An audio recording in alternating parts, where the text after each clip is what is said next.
Iran Israel যুদ্ধের মধ্যে বিশ্বাসঘাতকতার জের পাকিস্তানকে শিক্ষা দিতে আসরে ইরানের পরাক্রমে পিছু হটতে বাধ্য হয় ইসরায়েলের বন্ধু আমেরিকা। খামেনির বারুদের প্রহারে এবার ভীত হয়ে যুদ্ধবিরতি ঘোষণায় বাধ্য হন মার্কিন president Donald Trump. Iran Israel যুদ্ধের মধ্যে বিশ্বাসঘাতকতার জের পাকিস্তানকে শিক্ষা দিতে আসরে ইরানের পরাক্রমে পিছু হটতে বাধ্য হয় ইসরায়েলের বন্ধু আমেরিকা। খামেনির বারুদের প্রহারে ভীত হয়ে যুদ্ধবিরতি ঘোষণায় বাধ্য হন মার্কিন প্রেসিডেন্ট ডোনাল্ড ট্রাম্প।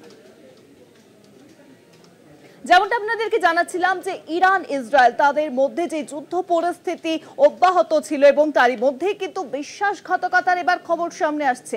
পাকিস্তানকে শিক্ষা দিতে আসরে নেমেছে এবার ইরানের পরাক্রমে পিছু হটতে বাধ্য হয় ইসরায়েলের বন্ধু আমেরিকা।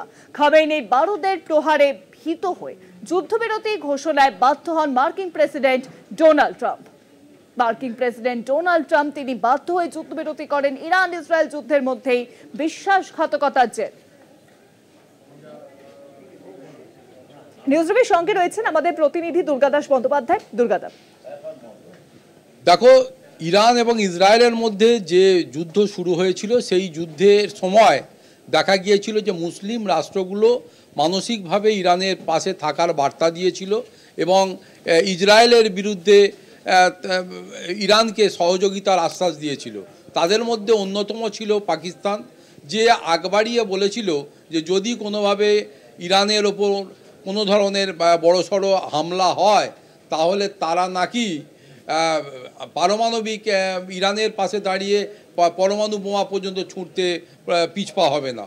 এরকম একটা পরিস্থিতিতে ইরান সেই সময় মনে করেছিল যে পাকিস্তান মুসলিম রাষ্ট্র হিসাবে তারা বন্ধুত্বপূর্ণ আচরণ করেছে, তারা হয়তো নিশ্চিন্তে তাদের পাশে থাকবে। কিন্তু সময় যত গড়িয়েছে, যুদ্ধের ঝাঁজ যত বেড়েছে, তত দেখা গেছে যে যখন আমেরিকা ইসরায়েলের পাশে এসে দাঁড়ালো সেই সময়তে পাকিস্তানের টোটাল বিষয়টা চালচিত্রটা বদলে গেল।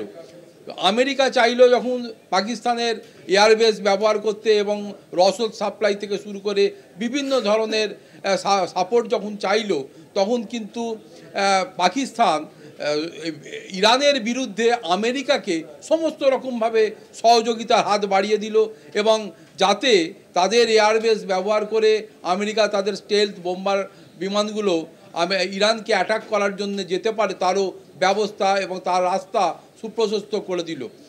এই বিষয়টা ইরানের চোখ এড়িয়ে যায়নি। ইসরায়েল এবং ইরানের মধ্যে যুদ্ধ শেষ হবার পরে এই বিষয়টা নিয়েই কিন্তু ইরান সরব হয়েছে এবং এই ইরানের সরব হওয়ার পরেই দেখা যাচ্ছে আসিফ মুনিরদের গলাতে দিয়ে আর স্বর বেরোচ্ছে না, কারণ তা বিশ্বের তাবড় দেশ এবং যারা বিশ্বের অভিজ্ঞ মহল বা এক্সপার্ট তারা মনে করছে ইরানের টার্গেটে এবার রয়েছে পাকিস্তান। কারণ মুসলিম দেশ হিসাবে পেছন থেকে দাঁড়িয়ে আমেরিকাকে কার্যত সহযোগিতা করে ইসরায়েলের পক্ষ নিয়েছে এবং ইরানকে পেছন থেকে যেভাবে ছুরি মেরেছে, ইরান কিন্তু পাল্টা দেবার জন্যে এবার পাকিস্তানের বিরুদ্ধে তারা যে সমরসজ্জা সাজাবে সেটা কিন্তু মনে করছে বিশেষজ্ঞ মহল। তাই আগামী দিন যত গড়াবে তত রাজনৈতিকভাবে এবং এই প্রতিবেশী দেশগুলোর পাশাপাশি পাকিস্তানের সঙ্গে সম্পর্কের ক্ষেত্রে ইরানের কি ভূমিকা থাকবে সেটা কিন্তু পুরোপুরিভাবে যে সেই রাষ্ট্রপ্রধান খামেনির হাতেই রয়েছে এবং তার সিদ্ধান্তের ওপরে নির্ভর করছে আগামী দিনে পাকিস্তানকে শিক্ষা দেওয়ার জন্যে কি ব্যবস্থা ইরান গ্রহণ করবে। এটা কিন্তু মনে করছে রাজনৈতিক মহল। অনেক ধন্যবাদ দুর্গাদা। নিউজরুমের সঙ্গে ছিলেন আমাদের প্রতিনিধি দুর্গাদাস বন্দ্যোপাধ্যায়।